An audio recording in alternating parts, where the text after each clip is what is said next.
환경미화원 딸 주제! 감히 우리 집안을 더럽혀? 죄송합니다. 하지만 저는 당신 아들을 사랑합니다. 새벽 4시 도시가 아직 잠든 시간입니다. 어둠은 깊었지만 그 속에서 작은 빛 하나가 움직이고 있었습니다. 형광조끼 위에 서리가 내려앉고 묵직한 빗자루가 바닥을 스칩니다. 차가운 공기 속 숨결이 하얗게 흩어졌습니다. 그녀의 이름은 김영숙입니다. 올해 56살. 서울 외곽의 아파트 단지에서 20해 넘게 환경미화원으로 일하고 있습니다. 사람들은 그냥 청소하는 아줌마라고 불렀습니다. 하지만 그녀는 단 한 번도 그 호칭을 부끄러워한 적이 없었습니다. 매일 새벽 그녀는 손에 잡은 빗자루로 세상을 닦았습니다. 도로 위의 먼지, 사람들의 흔적, 어젯밤의 어지러움까지 함께 쓸어냈지요. 누군가에겐 단순한 일상이었지만 그녀에겐 하루를 시작하는 기도였습니다. 깨끗하게 살아야 해요. 그래야 마음이 편하거든요. 그녀의 집은 오래된 빌라 3층. 벽지는 바랬고 작은 전등은 노랗게 깜빡였습니다. 하지만 창가엔 늘 꽃이 피어 있었습니다. 그 꽃을 돌보는 사람은 그녀의 딸 한소민, 29살이었습니다. 소민은 어린 시절 내내 어머니의 일을 도왔습니다. 초등학교 때는 함께 새벽 버스를 타고 다녔습니다. 엄마가 손수건으로 입을 가리고 쓰레기통을 비울 때 그녀는 그 옆에서 조용히 빗자루를 잡고 있었지요. 비 오는 날이면 장화를 신은 모녀가 빗물 속을 걸었습니다. 누가 봐도 가난했지만 그 안엔 따뜻함이 있었습니다. 엄마, 나도 나중에 사람들한테 도움이 되는 일을 하고 싶어요. 그럼 됐어요. 마음이 깨끗하면 뭐든 돼요. 그 말이 평생의 좌우명이 되었습니다. 소민은 대학에 진학했고 건축사무소에서 근무하며 매일 밤 늦게까지 도면을 그렸습니다. 직장에선 성실하고 조용한 직원으로 통했지만 사람들은 그녀의 출신을 알게 되면 미묘한 눈빛을 보냈습니다. 환경미화원 딸이라며? 그 말은 아무렇지 않게 던져졌지만 그녀의 가슴엔 오래 남았습니다. 그럼에도 그녀는 웃음을 잃지 않았습니다. 매일 아침 커피 한 잔을 들고 창가에 서서 생각했지요. 나는 엄마처럼 당당하게 살 거야? 세상을 닦는 마음으로 일할 거야? 그날도 출근길, 지하철 안에서 그녀는 건축 잡지를 넘기고 있었습니다. 그때 옆자리에서 서류가 쏟아졌습니다. 서둘러 줍는 손끝이 부딪혔습니다. 서류를 들고 고개를 든 남자 정도윤, 말끔한 정장에 따뜻한 미소를 가진 남자였습니다. 죄송합니다. 제 부주의였네요. 아, 괜찮아요? 이런 일은 늘 있죠? 그 만남은 짧았지만 묘한 여운을 남겼습니다. 며칠 뒤 회사 프로젝트 회의실에서 다시 만났습니다. 그는 협력사 팀장이었고 소민의 성실한 일처리에 호감을 느꼈습니다. 서로 다른 세계에 살았지만 마음만큼은 가까워졌습니다. 퇴근길 도윤은 그녀에게 따뜻한 캔커피를 건넸습니다. 그때 그녀의 손끝이 살짝 떨렸습니다. 가난한 삶 속에서 받아본 첫 진심이었으니까요. 시간이 흘렀습니다. 두 사람은 연인이 되었고 그녀의 일상엔 작은 행복들이 쌓여갔습니다. 지친 하루의 끝에도 미소를 잃지 않았습니다. 도윤은 늘 말했습니다. 당신을 보면 마음이 정화되는 것 같아요. 그러나 행복은 길게 머물지 않았습니다. 도윤의 집은 명문가 그리고 재벌가였습니다. 그의 어머니는 사회적 지위와 체면을 누구보다 중시하는 인물이었습니다. 그녀가 아들의 연인을 알게 된 날 모든 것이 변하기 시작했습니다. 소민은 몰랐습니다. 그녀의 인생이 이제 막 가장 찬란한 순간을 지나 가장 잔인한 폭풍 속으로 들어가고 있다는 것을. 그날 새벽 김영숙은 평소보다 늦게 일을 마쳤습니다. 손끝이 떨렸고 눈빛은 무거웠습니다. 하늘은 어둡고 바람은 차가웠습니다. 세상은 닦아도 깨끗해지지 않네요. 그녀는 빗자루를 세우고 하늘을 올려다봤습니다. 별빛 하나 없는 검은 하늘. 그 속에서 무언가 무너지는 소리가 들리는 듯 했습니다. 그녀의 딸은 이제 한순간의 사랑으로 세상의 가장 어두운 구석을 마주하게 될 운명이었습니다. 그리고 그 어둠 속에서 한 어머니의 오래된 상처가 다시 깨어날 것이었습니다. 햇살이 따뜻했던 봄날, 도윤은 소민에게 조심스럽게 반지를 내밀었습니다. 은은하게 빛나는 작은 다이아, 그녀는 놀란 눈으로 그 반지를 바라봤습니다. 결혼합시다. 세상이 뭐라 해도 나는 당신이 좋아요. 도윤 씨, 나 같은 사람이랑 괜찮아요? 사람을 사랑하는데 이유가 필요할까요? 짧은 대화 속에도 그녀의 눈에는 눈물이 고였습니다. 그날 이후 두 사람은 함께 미래를 그리기 시작했습니다. 작은 신혼집을 구하고 결혼 날짜를 잡고 소민은 퇴근 후에도 설렘으로 밤을 지새웠습니다. 그러나 행복은 너무 쉽게 흔들렸습니다. 결혼식 상견례 날, 도윤의 어머니 윤미정, 재단법인 이사장이자 서울 상류층 사회에서 품격 있는 여성이라 불리던 인물이었습니다. 그녀의 손엔 진주가 달린 장갑이 끼워져 있었고 표정엔 미소 대신 냉기가 서려 있었습니다. 식탁 위엔 와인잔이 반짝였지만 공기는 무겁게 가라앉았습니다. 도윤이 먼저 입을 열었습니다. 어머니, 인사드릴게요. 제 사랑하는 사람, 소민입니다. 그 순간 윤미정의 눈동자가 천천히 움직였습니다. 마치 한 사람의 영혼을 훑어보듯 시선이 손끝에서 옷자락으로 다시 얼굴로. 그녀의 목소리는 부드러웠지만 칼날 같았습니다. 어디서 일하신다고 했죠? 건축사무소에서요? 실무 담당입니다. 그렇군요. 부모님은 무슨 일을 하시나요? 어머니는 환경미화원이십니다. 그 말이 떨어지는 순간 미정의 표정이 굳었습니다. 눈동자가 아주 잠시 흔들렸고 바로 미소로 덮였습니다. 그러나 그 미소엔 차가운 결이 섞여 있었습니다. 환경미화원이요? 참 세상엔 다양한 분들이 있네요. 그 말은 칼처럼 공기를 가르며 흘렀습니다. 소민의 손끝이 굳고 그녀의 어머니 김영숙의 얼굴이 굳었습니다. 하지만 영숙은 끝까지 고개를 숙였습니다. 저는 그저 제 할 일을 할 뿐이에요. 아이는 저보다 훨씬 나은 세상을 살길 바랄 뿐입니다. 그녀의 목소리는 조용했지만 단단했습니다. 하지만 미정은 그 단단함마저 못마땅한 듯 천천히 와인잔을 내려놓았습니다. 도윤아, 우리 집은 체면이 있어. 결혼은 단순히 둘만의 일이 아니야. 사회적 위치의 가문, 격이 맞아야 하지 않겠니? 어머니, 저는 그런 거 신경 안 씁니다. 너라도 신경을 써야 해. 세상은 이상이 아니라 현실로 돌아가야 하니까. 그날 상견례는 그렇게 끝났습니다.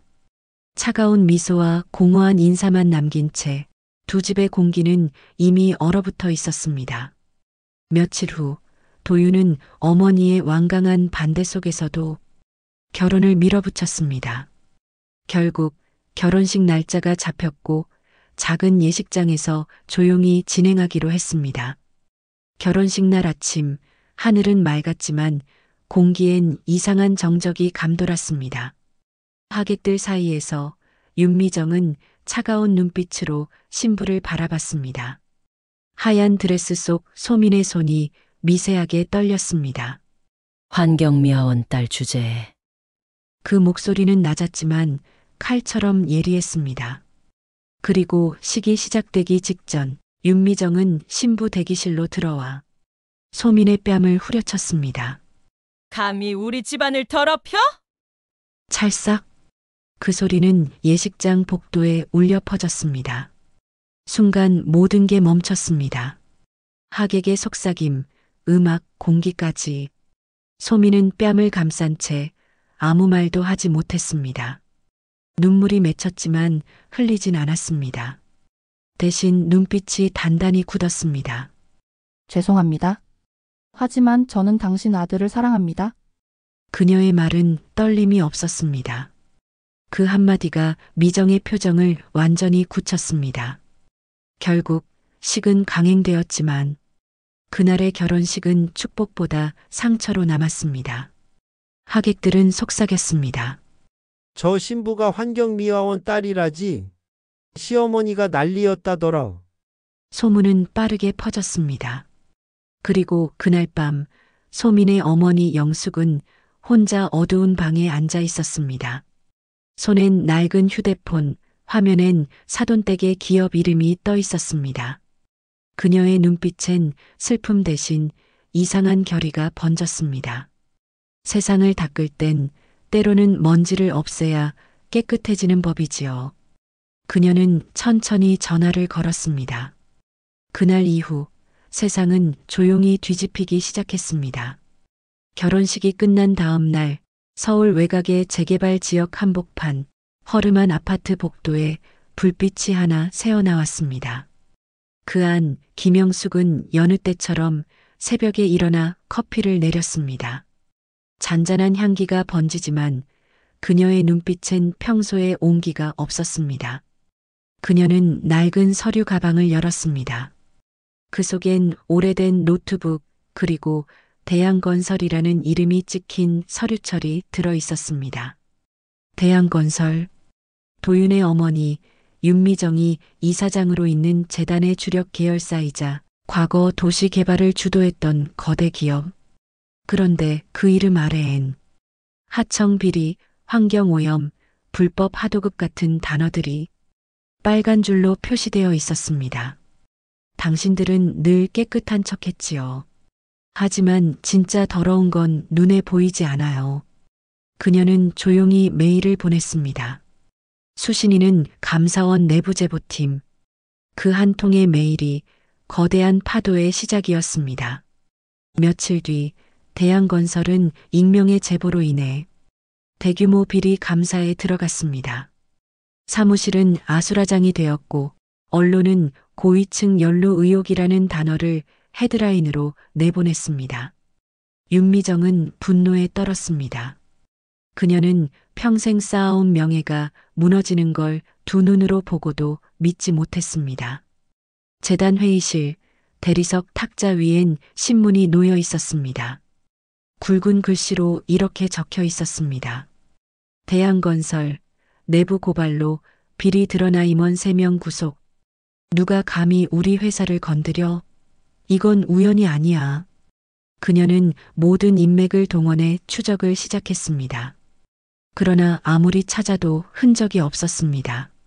매일 발신자, 정보의 출처, 모든 게 완벽히 가려져 있었습니다. 그녀는 점점 불안해졌습니다. 밤이면 불 꺼진 사무실에 홀로 남아 서류를 들여다봤습니다. 심장이 불규칙하게 뛰고 손끝이 떨렸습니다. 대체 누가 나를 이렇게 만드는 거야? 그때 문득 떠오른 얼굴. 결혼식장에서 자신을 똑바로 바라보던 여인, 소민의 어머니, 김영숙. 미정은 과거 기억을 더듬었습니다.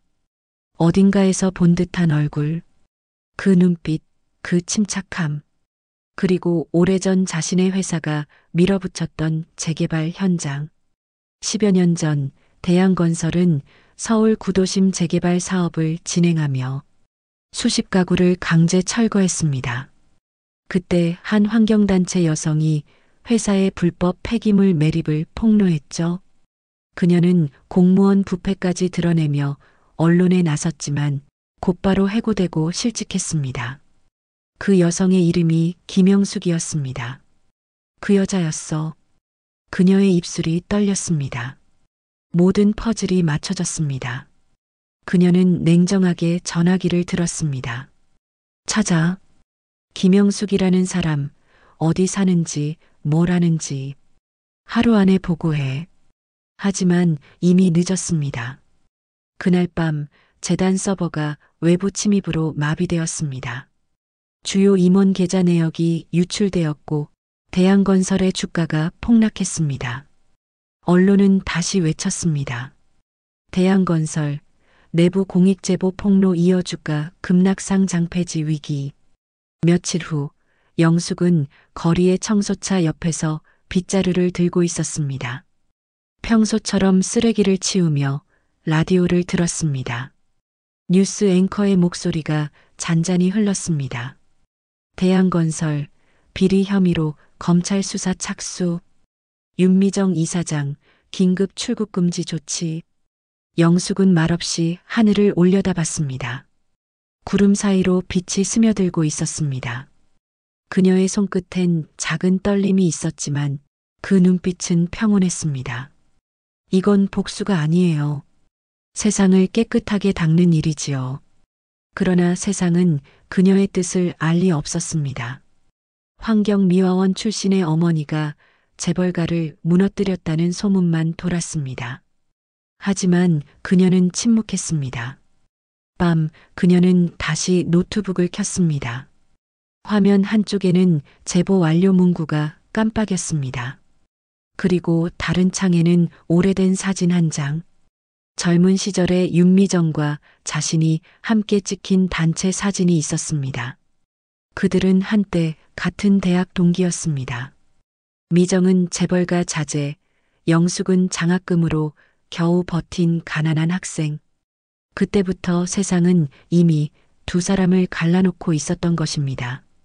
영숙은 사진을 천천히 닫았습니다. 그리고 조용히 속삭였습니다. 이제 시작이에요, 미정 씨. 그녀의 목소리는 낮고 단단했습니다. 창밖으로 새벽빛이 번졌습니다. 그 빛은 도시의 먼지를 비추며 천천히 번져갔습니다. 사라지는 이름들, 권력의 이름, 가문의 이름, 명예의 이름. 그 모든 것이 허물어지는 그 순간 오직 한 사람만이 조용히 미소 짓고 있었습니다. 언론의 카메라가 번쩍일 때마다 윤미정의 이름이 뉴스 자막에 올라왔습니다. 대양건설 이사장, 비리 의혹 중심 인물, 재단 후원금 횡령 정황 검찰 수사 착수. 그녀는 고급 빌라의 응접실에서 전화를 붙잡고 있었습니다. 눈 밑엔 다크서클이 짙었고 손끝은 미세하게 떨렸습니다. 그러나 목소리는 여전히 냉정했습니다. 누가 정보를 흘렸는지 반드시 알아내. 돈이 얼마가 들든 상관없어.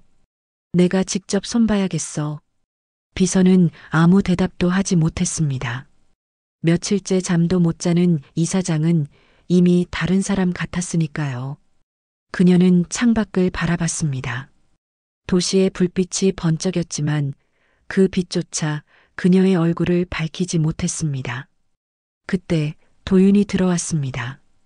양복은 구겨져 있었고 얼굴엔 피로가 묻어 있었습니다.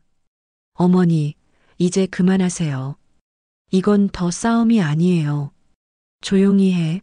내 아내 가족이 우리를 이렇게 만든 거야. 아내의 어머니가 뭘 하든 그건 어머니가 자초한 일이에요. 그녀는 그 말에 숨을 멈췄습니다. 도윤의 눈빛엔 더 이상 아들의 순종이 없었습니다. 대신 낯선 결심이 깃들어 있었습니다. 며칠 후 TV 뉴스는 또 다른 속보를 내보냈습니다. 대양건설, 환경오염 은폐 정황 추가 검찰, 압수수색 확대. 화면 아래엔 윤미정의 얼굴이 잡혔습니다. 그녀의 표정은 더 이상 재벌가의 품위를 담고 있지 않았습니다. 무너진 명예와 함께 그녀의 이름도 세상에서 사라지고 있었습니다. 반면 도시 반대편의 낡은 골목. 김영숙은 여전히 새벽 근무를 나서고 있었습니다. 차가운 바람 속에서도 그녀는 묵묵히 길을 쓸었습니다. 하지만 그날 그녀의 휴대폰으로 낯선 번호가 걸려왔습니다. 받자마자 들려온 목소리는 낮고 차가웠습니다. 영숙 씨, 오래간만이네요. 결국 알았군요. 내 회사를 무너뜨린 게 당신이라면서요. 이게 그때의 복수인가요? 복수가 아니라 정리예요. 당신이 더럽힌 걸 깨끗하게 닦아내는 일이지요. 전화기 너머로 짧은 웃음소리가 새어나왔습니다. 그리고 미정은 조용히 말했습니다. 당신이 뭘 가진 줄 알아요? 내가 세운 세상은 그렇게 쉽게 무너지지 않아. 통화가 끊겼습니다. 하지만 그 짧은 대화는 두 사람의 마지막 경고처럼 들렸습니다. 그날 밤 미정은 재단 사무실로 들어갔습니다. 보안 요원조차 없었고 불빛은 희미했습니다. 그녀는 자신의 금고를 열고 안에 있던 USB를 꺼냈습니다.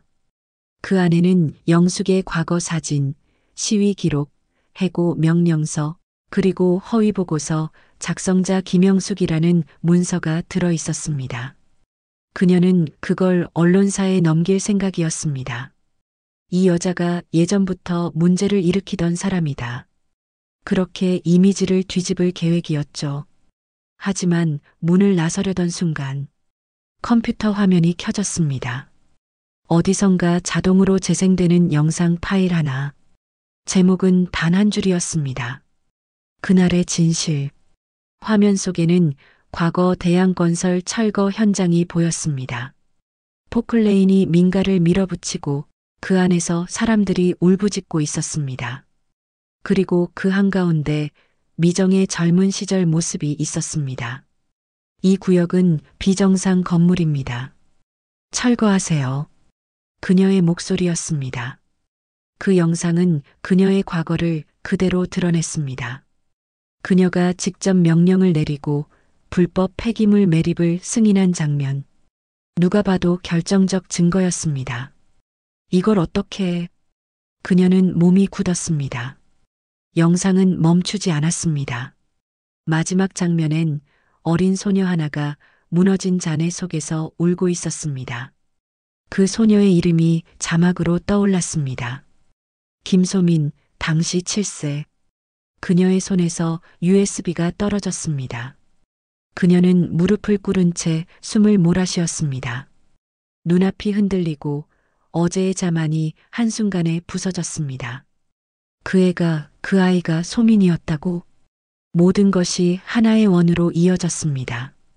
그날 철거 현장에서 집을 잃고 울던 아이, 그 아이가 자라서 자신의 며느리가 되었던 것입니다.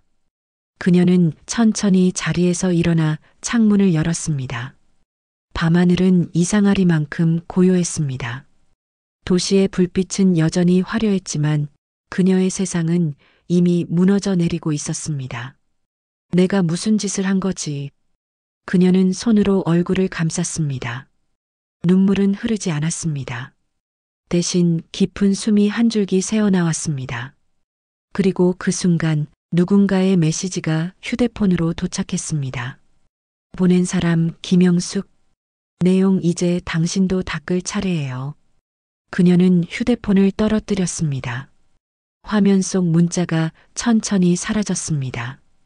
빛이 꺼진 사무실 안에서 단 하나의 불빛만이 남아 깜빡이고 있었습니다. 마치 오래된 양심이 마지막으로 숨을 쉬는 듯 했습니다.